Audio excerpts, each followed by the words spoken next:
ఏపీలో మరో 2 రోజుల పాటు వర్షాలు పడతాయని విశాఖ వాతావరణ శాఖ అధికారి జగన్నాథ్ కుమార్ చెప్పారు. కొన్ని ప్రాంతాలలో భారీ వర్షాలు కురిసే అవకాశం ఉందని అంటున్నారు. దీనికి సంబంధించి మరింత సమాచారం మా ప్రతినిధి రామకృష్ణ అందిస్తారు. రామకృష్ణ, బంగాళాఖాతంలో అల్పపీడనం ఏర్పడింది. ఈ ప్రభావం కారణంగా 2 తెలుగు రాష్ట్రాల్లోని వర్షాలు పడుతున్నాయి. ఇంకా ఆంధ్రప్రదేశ్ విషయానికి వస్తుంటే రాయలసీమతో పాటు దక్షిణ కోస్తాలో కూడా వర్షాలు పడుతున్నాయి. ఇదే అంశంపై మనతో మాట్లాడడానికి విశాఖపట్నం వాతావరణ శాఖ అధికారి జగన్నాథ్ కుమార్ గారు ఉన్నారు. మరింత సమాచారం తెలుసుకుందాం. సార్, ఆంధ్రప్రదేశ్లోని ముఖ్యంగా ఉత్తరాంధ్రలో ఎలా ఉంది సార్ ఈ అల్పపీడనం ప్రభావం ఎలా ఉంది? అయితే ఇవన్నీ తెలుసుకునే ముందు ఉన్న సినాప్టిక్ సిచ్యువేషన్స్ తెలుసుకోవాలి. నిన్న మధ్య బంగాళాఖాతంలో ఒక ఉపరితల ఆవర్తనం ఉండేది.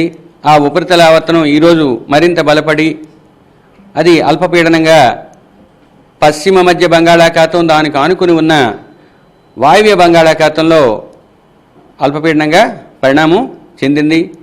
దీనితో అనుబంధంగా ఒక ఉపరితల ఆవర్తనం 7.6 కిలోమీటర్ల ఎత్తు వరకు విస్తరించడంతో పాటు దక్షిణ దిశకు వంగి ఉన్నది. ఇది రాబోయే 24 గంటల్లో మరింత బలపడి సుస్పష్ట అల్పపీడనంగా పరిణామం చెందే అవకాశం ఉంది. ఇది రాబోయే 2 రోజుల్లో పశ్చిమ వాయువ్య దిశలో పయనించి ఉత్తర కోస్తా ఆంధ్రప్రదేశ్, దక్షిణ ఒడిశా మీదుగా పయనించే అవకాశం ఉంది. వీటితో పాటుగా ఒక ఉపరితల ద్రోణి ఈశాన్య అరేబియా సముద్రం నుంచి ఈ ఉపరితల ఆవర్తనం అల్పపీడనంతో అనుబంధంగాను ఉపరితల ఆవర్తనం మీదుగా ఒక ఉపరితల ద్రోణి ప్రయాణిస్తుంది. సార్, అది ఎలా ప్రయాణిస్తుంది కొంచెం ఏబిఎన్ వీక్షకులకు చెప్పగలరా? ఇక్కడి నుంచి ఇలాగా ఈ ఏరియా మీదుగా ఇక్కడున్న దీని మీదకి వెళ్తుంది. ఒకటి.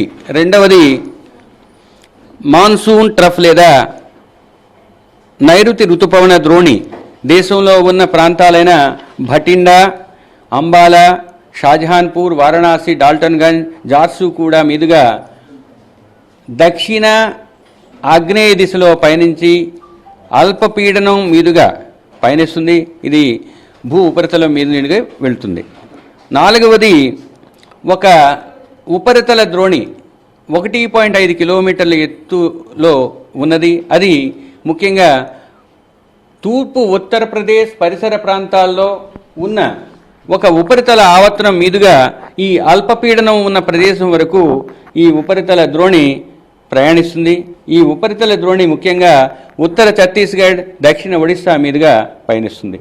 ఈ ఉన్న 4 సినాప్టిక్ సిచ్యువేషన్స్ వల్ల రాష్ట్రంలో రాబోయే వారం రోజులు కూడా కొన్ని ప్రాంతాల నుంచి అత్యధిక ప్రాంతాలలో తేలికపాటి నుంచి మోస్తరు వర్షపాతం పడే అవకాశం ఉంది. మొదటి రోజైన ఈరోజు అత్యధిక ప్రాంతాలలో ఉత్తర దక్షిణ కోస్తా జిల్లాల్లో తేలికపాటి నుంచి మోస్తరు వర్షపాతం పడే అవకాశం ఉంది.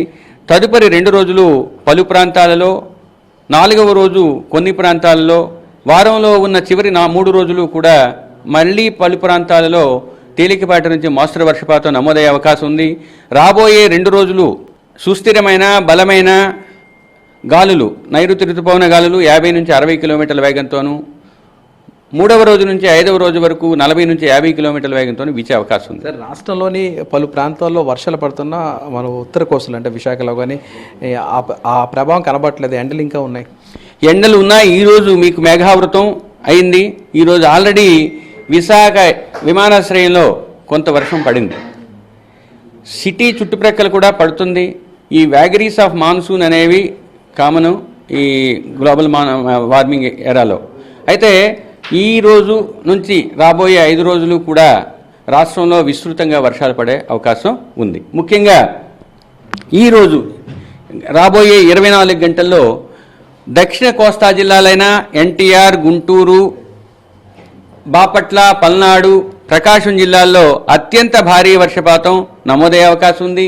మరియు పశ్చిమ గోదావరి, ఏలూరు, కృష్ణా, పొట్టి శ్రీరాములు, నెల్లూరుతో పాటు రాయలసీమ జిల్లాలైన నంద్యాల, కర్నూలులో కూడా భారీ నుంచి అతి భారీ వర్షపాతం. మిగిలిన జిల్లాలైన అల్లూరి సీతారామరాజు, అనకాపల్లి, కాకినాడ, తూర్పుగోదావరి, కోనసీమతో పాటు తిరుపతి, అన్నమయ్య, వైఎస్ఆర్ కడప మరియు అనంతపురంలో 1-2 చోట్ల భారీ వర్షపాతం నమోదయ్యే అవకాశం ఉన్నది. ఇది మొత్తం మీద పరిస్థితి.